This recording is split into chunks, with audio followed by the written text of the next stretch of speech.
we're going to talk about legal is not necessarily moral. Now, every Christian should know that in Romans chapter 13, we are told we are to obey the laws of the land. But of course, we have that passage in Acts that says, well, when the laws tell us not to do what God tells us to do, then we must obey God rather than man. And so we find that oftentimes the leaders in the church found themselves in jail because they were told not to witness. The new term to attack witnessing is proselytizing. And so they found themselves in jail. The problem we have in America is that many people think it's a Christian nation. I would like to use the term Christianized. And we do have a lot of Christian values.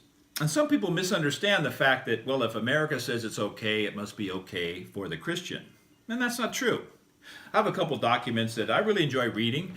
I have the Constitution of the United States, 27 amendments added to it. And I have a Bible. Both of them have study notes, by the way, with them that have been helpful. But our authority for our personal lives is not the Constitution, but the Bible. Our Mormon friends are mistaken. They're good people, but they would say this is equally inspired to the Bible, and it is not. But this is our authority. Now, that means that the freedom we have in America may be different than the freedoms we have here. It's a dangerous thing when we try to say we want to impose all of our Christian standards, particularly when it comes to sexual morality, upon the non-believer. We just don't do that. We don't make a law against committing adultery. It's sin, shouldn't do that. We wouldn't want to have a law passed against fornication, premarital sex, cohabitation. That simply would be, denying them their freedom. You see, the baseline for America today is consenting adults who happen to be in love, or just consenting adults can do what they want and not hurt someone else. So we would be wise as Christians to say, it's fine in America to do whatever you want. The LGBTQ, they have every right to do whatever they want to do. It's America. It is a free country. So we let them do that. Now think about it. A person goes out and takes a girl out on a date, spends $100, and that's fine.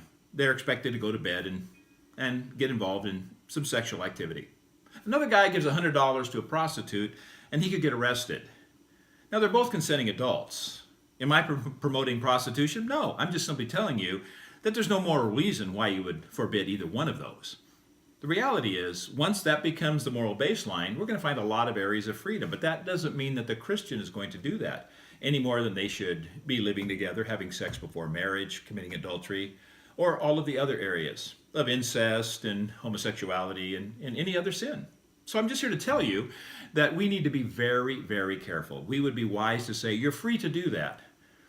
But just because you're free to do it in America, it doesn't mean it's right for us to do that. You see, our job as Christians is really to get Christians to act like Christians. That's a big enough problem, rather than trying to get non-Christians to act like Christians. In fact, as the old saying goes, if you try to clean the fish before you catch them, you're going to find out that really it just scares them away and makes them mad. This is David Ward Miller, a biker with a brain, a Bible, and a beer.